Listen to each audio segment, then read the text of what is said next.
आदाब नाजरीन, मैं हूं सनम एजाज और आप देख रहे हैं ग्राउंड रिपोर्ट। दुनिया की बड़ी खबरों पर हमारी पहली नज़र। और जहां कोविड था वहीं अब चाइना का चूचा भी गर्म है और इसी सारे के मामले में दिल्ली से लेके प्योंगयांग तक मीटिंगों का सिलसिला भी जारी है। बातचीत हो रही है, टेंशन जो है उसको कम करने की कोशिशें की जा रही हैं और जिस तरह से चीन ने अपने तेवर दिखाए उसका जवाब देने के लिए बात की जा रही है और बात 19 को निकल कर आ ही जाएगी। लेकिन क्या गलवान वैली, जो गलवान है, ये क्या है, कहाँ पे है? हमने लद्दाख में बात की, हमने लेह में बात की, अपने नुमाइंदे रिंगजिंग से भी हमने बात की, वहाँ के मुकामी लोगों से भी बात की, जानना चाहा कि ये क्या है गलवान की वैली। तो गलवान की वैली वो वैली है जो लेह से करीबन 350 किलोमीटर दूर है और ये पुराने ज़माने में एक बड़ी शाहरा हुआ करती थी। कहा जाता है कि जब समरकंद का रास्ता हुआ करता था तो समरकंद का रास्ता जो पहले वाला था वो एक बार ख़राब हो गया और इस सफ़र के दौरान इस पर सफ़र करने वाले अंग्रेज़ों को एक लोकल गाइड जिसका नाम गलवान गुलाम रसूल था, वो गाइड था, तो उसने रास्ता बदला और गलवान की पहाड़ियों से ऊपर लेते हुए उन्हें समरकंद ले गया।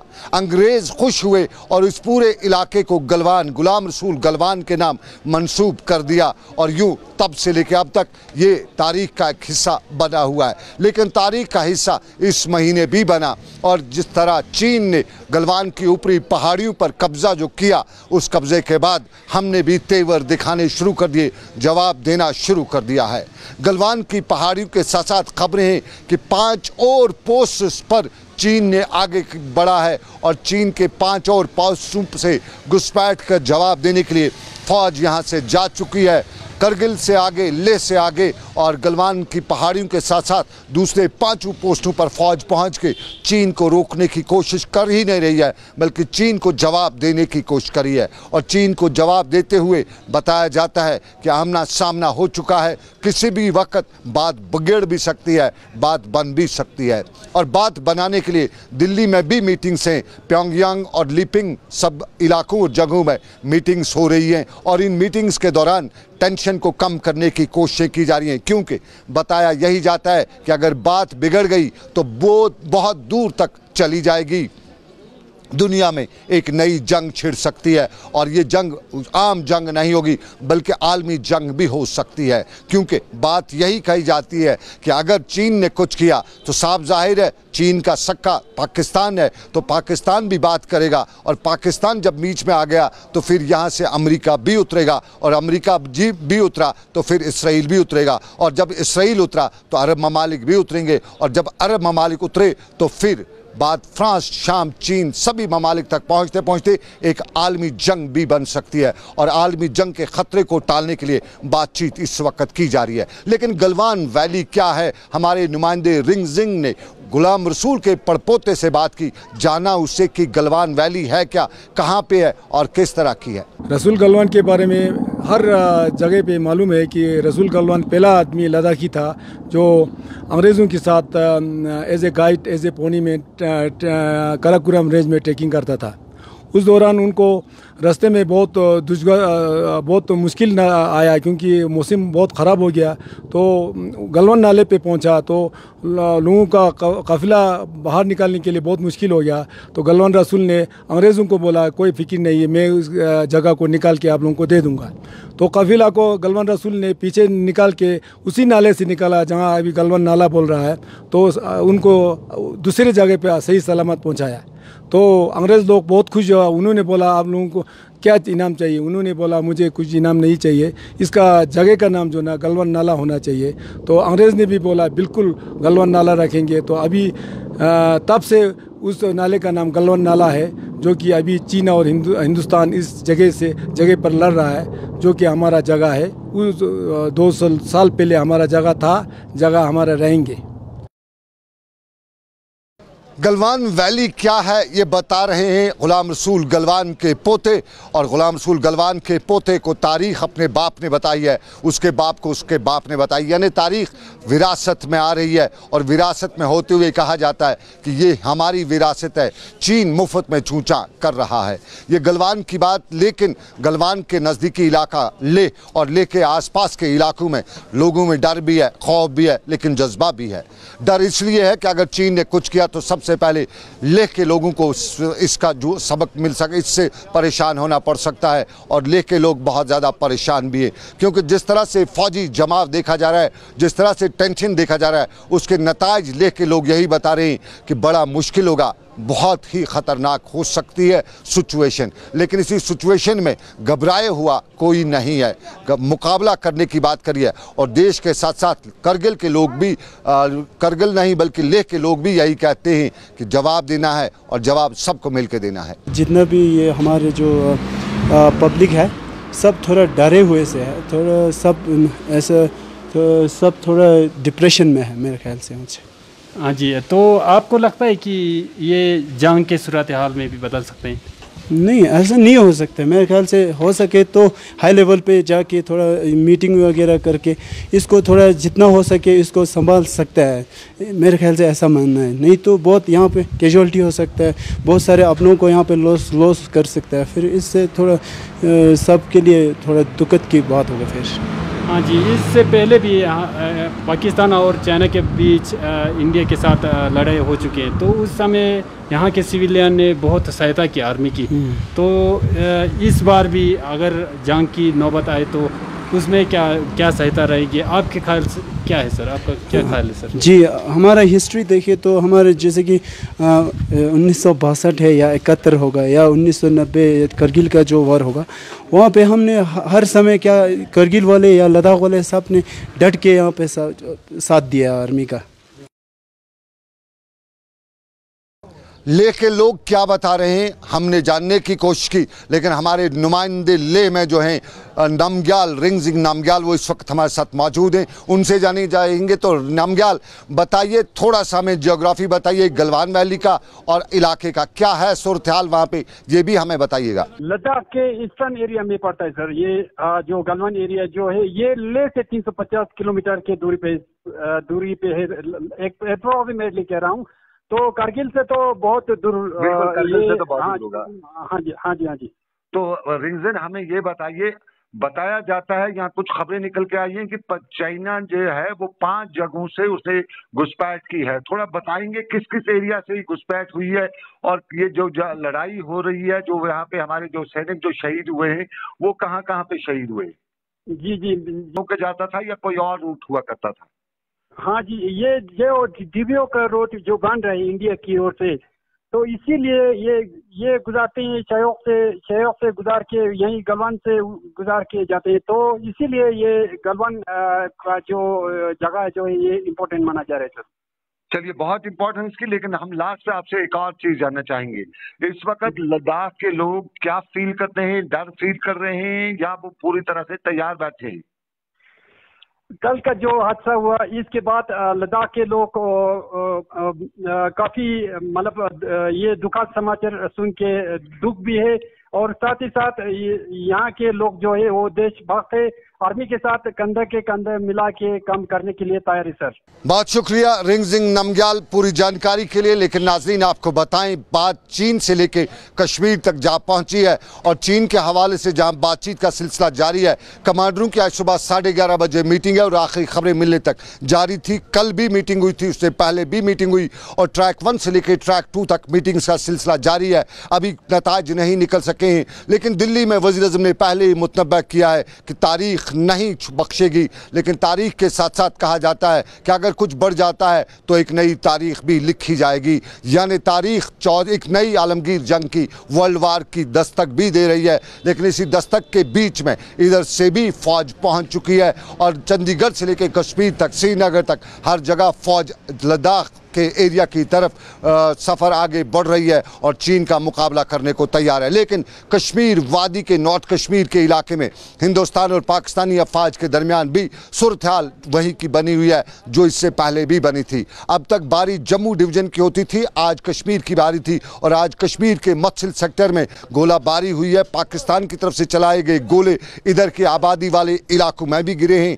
किसी जानी नुकसान की आखिर लम्हात तक खबरें नहीं मिली हैं, लेकिन बताया जाता है कि इलाके में तनाव है और इलाके में खौफ दहशत है। गोले गिर रहे हैं लाइन ऑफ कंट्रोल के मत्सिल सेक्टर में और मत्सिल सेक्टर के साथ साथ आपको याद दिलाना चाहेंगे कि साल 2019 के पहले दिन से गोलाबारी जो लाइन ऑफ कंट्रोल पे शुरू हुई है वो 2020 में भी चलती रही, आज भी गोले गिरते रहे। लेकिन कश्मीर के अंदर में इनकाउंटर आज भी जारी रहे। आज कश्मीर में 2 इनकाउंटर हुए, पहला पांपोर के इलाके में और पांपोर के इलाके में आज सुबह हुए इनकाउंटर के दौरान एक मिलिटेंट मारा गया। बताया जाता है कि इतला मिली थी और इस इतला के बाद फोर्सेज ने इलाके का घेराव किया, कॉर्डन किया, जिस दौरान गोलीबारी हुई और इस गोलीबारी में एक मिलिटेंट मारा गया। इलाके में तनाव इस हलाकत के बाद और इलाके में तनाव के दौरान वो वाक़ा जो कश्मीर में इन हलाकतों के बाद रोनमा होते हैं देखने को भी मिले हैं। लेकिन बाद दोपहर एक और इनकाउंटर शोपियां के इलाके में हुआ है और आखिरी खबरें मिलने तक इलाके में इनकाउंटर भी जारी था, गोलीबारी भी सुनाई दे रही थी और इलाके में दूसरे मामला भी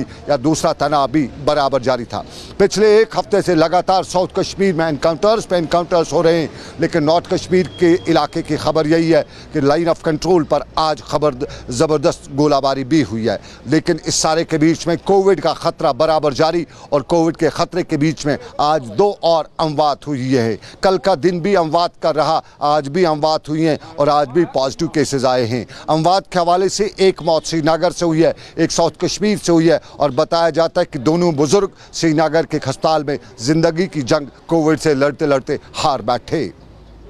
कश्मीर में कोविड का कहर जारी और इसी कोविड के दौरान सबसे बड़ा खतरा बड़े बुजुर्गों पे है और डॉक्टर आज भी बता ही रहे थे कि हमें इस लड़ाई में जब लड़ना है तो सबको मिलकर लड़ना है और ख़ास तौर पर अपने बुजुर्गों का ख्याल रखना है। नौजवान इस कोविड के अगर मुब्तला हो ही जाते हैं लेकिन अपनी ताकत से अपनी इम्यूनिटी से वो इस कोविड का मुकाबला कर पाते हैं, लेकिन बुजुर्ग नहीं कर पाते हैं और यूँ बुजुर्ग इसका शिकार बन जाते हैं। और आज भी 2 वाक़यात ने एक बार फिर सबको हिला के रखा है। मुल्क में भी कोविड का हाल ख़राब है, महाराष्ट्र से लेकर दिल्ली तक कोविड की सिचुएशन ख़तरनाक बनती जा रही है और दुनिया जहां कोविड ख़तरा है वहीं हिंदुस्तान में भी कोविड ख़तरे के घंटी से ऊपर ही बह रहा है। लेकिन वादी कश्मीर में और भी मामला थे, मसाइल और एक मामला कल का आपको याद होगा सिविल सेक्रेटरीट पर आज भी श्रीनगर में बहस जारी थी। आज भी श्रीनगर में पूछा जा रहा था कि सिविल सेक्रेटरीट श्रीनगर तो आ रहा है लेकिन ला क्या रहा है, कश्मीरियों के लिए इसमें ख़ास क्या रखा गया है जो इस पर बात की जाए। ये सेक्रेटरीट की बात, लेकिन श्रीनगर के साथ साथ वादी कश्मीर में लोगों को और भी मसाइल हैं। लाल बाज़ार श्रीनगर का लाल इलाका है, खूबसूरत इलाका है, चमकता इलाका है, लेकिन इन दिनों चमकता किस लिए है? खड्डों की वजह से। कहा जाता है कि सड़कों पे खड्डे पड़े हुए और लाल बाज़ार के इलाके के लोग सड़कों के खड्डों को लेकर ही आज सड़क पे थे, मुजाहरा कर रहे थे, बात अरबाब इक़्तिदार तक पहुंचा रहे थे। ज़रा देखिए आप भी क्या कहते थे लाल बाज़ार के जवान। ये सड़क कोता खराबी से बराबर खुद सुबह तस्तामत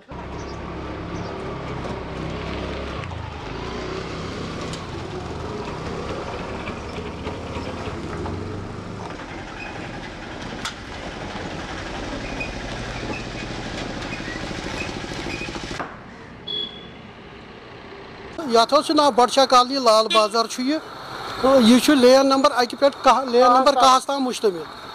यथ सड़क गई तकरीबन 4 वरी इथे पे खराब। यह तीचा खराब कि ये बनान नबर नीर यान बारिश मामूली बारिश पेवान आब दोब वत जमा गमित ये बिल्कुल हालत खराब। बे मेन होल आज ब्रो ये वि ड्रेन बने तम मेन होल बोन तम रेज जहाँ कर तम मेन होल प्रॉब्लम ग तथ मज गाड़ी या इंसान सह तमिस खोर वारियान गई कैजुअलिटी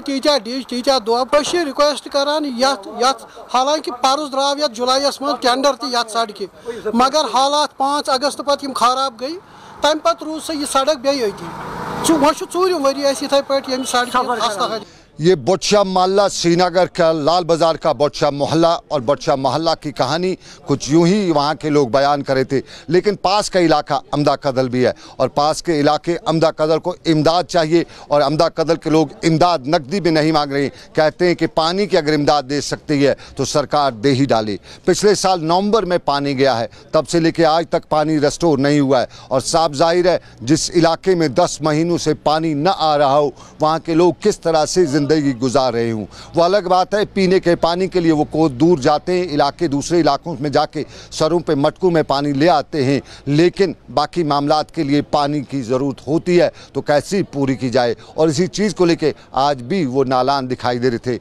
और आज भी वहाँ पे वो सरकार तक बात पहुँचाने की बात कर रहे थे। अमदाकदल लाल बाजार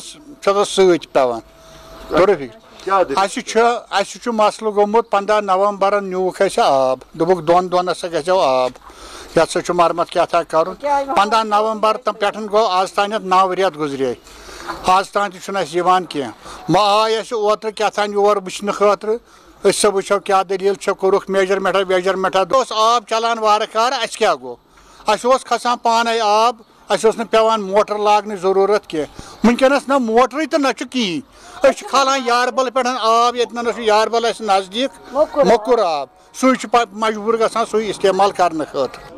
चलिए लाल बाज़ार इलाके की बात, लेकिन श्रीनगर में आपको फ्लाईओवर पे जब आप चलते होंगे तो बड़ा मज़ा आता होगा, बड़ा खूबसूरत लगता भी होगा। और इस फ्लाईओवर को बनाने में जहां सरकार ने काम किया है वहीं एक काम ठेकेदारों का भी रहा है और ठेकेदारों ने जानफिशानी से काम करते हुए इस फ्लाईओवर को मुकम्मल भी किया। लेकिन ठेकेदार आज इसी फ्लाईओवर के नज़दीक नारेबाजी करे थे, मुजाहरा करे थे, अपील करे थे। साफ जाहिर है पैसा काम किया है, पैसा नहीं मिला है और सरकार उनकी कर्जदार है। जिस रियासत में, जिस मुल्क में सरकार ही कर्जदार हो वहाँ पे नाले क्या सुनाई देंगे। ये श्रीनगर के फ्लाईओवर के नज़दीक वो ठेकेदार बता रहे थे जिन्होंने इसी फ्लाईओवर पर काम भी किया है। मैं सिंपलेक्स इंफ्रास्ट्रक्चर लिमिटेड जिसने रामबाग जहांगीर चौक जो फ्लाईओवर बनाया है उसमें हम काम कर रहे हैं। जो 2013 में काम शुरू हुआ था तो जुलाई 2019 में उसका काम कंप्लीट हुआ। हम तमाम लेबरों को कहा गया था कि आप डबल शिफ्ट में काम करो। 12 घंटे का हम दिन में काम करते थे, सुबह 8 बजे से शाम 8 बजे तक। जब काम कंप्लीट हुआ हमें कहा गया कि आप डबल शिफ्ट में भी काम कीजिए। उसमें लेबर से हमारे रोड मार्शल थे जो ट्रैफिक पुलिस का काम अंजाम देते थे रोड पे। हमारी जो वेजेस है काम ख़त्म होने के बाद उन्होंने कहा कि आपको फुल और फाइनल पेमेंट की जाएगी, लेकिन 1 साल 1.5 साल गुजरने के बाद भी आज तक पेमेंट रिलीज़ नहीं हुई। इसके बावजूद हम जो एराफ्स में जाते हैं, एराफ्स से क्या थे कि उनका यहाँ इतना पैसा नहीं है, उन्होंने एडवांस पैसा लिया है। जब कंपनी वाले का यहाँ कुछ काम होगा उनका पैसा आएगा तब जाके हम रिलीज़ देंगे। जनाब ये तकरीबन जो इस वक्त हम यहाँ हैं तकरीबन 2-2.5 करोड़ रुपए की पेमेंट अभी पेंडिंग है जनाब। तो अब आप क्या चाहते हैं? हम चाहते हैं कि हमारी पेमेंट जल्द से जल्द रिलीज़ हो ताकि बैंक में भी ये कर्जा उन्होंने ठेकेदारों ने लिया है। चलिए ये फ्लाईओवर के करीब ठेकेदारों की बात, लेकिन आपको कुछ और मुद्दों पर भी बात करा ही देते हैं। आप आयुष्मान भारत सरकार की स्कीम से वाकिफ़ होंगे, नाम भी सुना होगा। साफ जाहिर है बहुत कम लोगों ने नाम सुना होगा, लेकिन इस स्कीम का एक बड़ा फ़ायदा गरीब तबके को दिया गया था और मोदी सरकार का एक बड़ा कारनामा आयुष्मान भारत को भी माना जाता है। लेकिन कश्मीर में आयुष्मान भारत कितना काम कर रहा है इसका अंदाज़ा इस बात से लगाया जा रहा है कि श्रीनगर के 16 अस्पताल में ज़ेर इलाज मरीज़ जब आयुष्मान भारत स्कीम का फायदा उठाने की बात करते हैं तो वहां आयुष्मान भारत का दफ्तर ही बंद है। बताया जाता है कि उसको कोविड में ट्रांसफर किया जा चुका है उस दफ्तर को और यूं वहां पे कोई बैठता नहीं है। हमने वहां के नोडल अफसर डॉक्टर सुजैन से बात करना चाहिए तो उन्होंने हमें किसी और का नंबर दिया, हमने उस नंबर पे भी बात करना चाहिए तो तसल्ली बख्श जवाब नहीं मिल सका। क्या आयुष्मान भारत के हवाले से सरकार के पास कोई तसल्ली बख्श जवाब नहीं है ये जानने की हम तो कोशिश कर रहे हैं, लेकिन अगर सरकार को कोई तसल्ली बख्श जवाब हो तो बताए कि सूरा में क्यों नहीं ये काम कर रहा है। और वादी के दूसरे इलाकों से भी खबरें यही आ रही हैं कि आयुष्मान भारत के हवाले से जो स्कीम सरकार ने राइज की है उसको ज़मीनी सतह पे अमलाने में कोताही की जा रही है। ये सरकार की स्कीम, लेकिन सरकार के साथ साथ प्राइवेट स्कूलों की स्कीम भी है। स्कीम प्राइवेट स्कूलों की यही है कि सरकार के वालिदैन को कैसे परेशान किया जाए।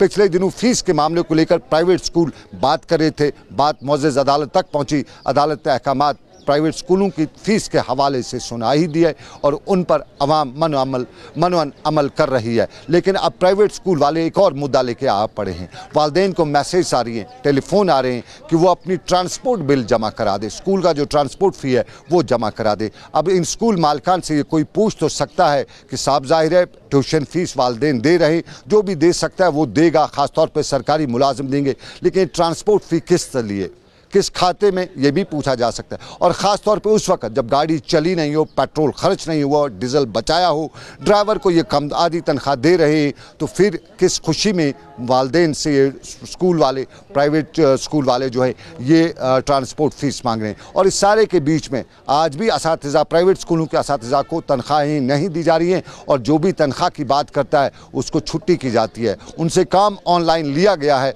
और लिया जा रहा है, लेकिन फिर भी जब तनख्वाह मांगी जा रही है तो जवाब में कहा जाता है कि आप छुट्टी करिए। कुछ ऐसे स्कूलों की खबरें हमारे पास पहुंची हैं, उन खबरों को, उन स्कूलों की हम तस्दीक और तरदीक के हवाले से इंतज़ार करते हैं और हम भी इन मामलात में जांच पड़ताल कर रहे हैं। जैसे ही खबर सही निकल कर आएगी हम उन स्कूलों का नाम आप तक पहुँचाएँगे। लेकिन सरकार तक ये बात ज़रूर पहुँचाना चाहते हैं कि प्राइवेट स्कूल मालिकान इन दिनों सरकार अब वालिदैन को मैसेज करें, फ़ोन करें और ट्रांसपोर्ट बिल मांग रहे हैं, ट्रांसपोर्ट का फ़ी मांग रहे हैं। क्या ये सही कदम है इन वालिदैन स्कूलों का? वालिदैन पे एक और बोझ तो नहीं डाल रहे हैं? ये बात वालिदैन से लेकर सरकार की तालीम की पॉलिसी को लेकर। लेकिन फ़िलहाल श्रीनगर से मुझे मेरे साथी आबिद कादिर के साथ दीजिए इजाज़त। ऊपर वाले की रही मर्ज़ी, फिर करेंगे आपसे मुलाकात। आप रखिए अपना ख्याल। अल्लाह हाफ़िज़।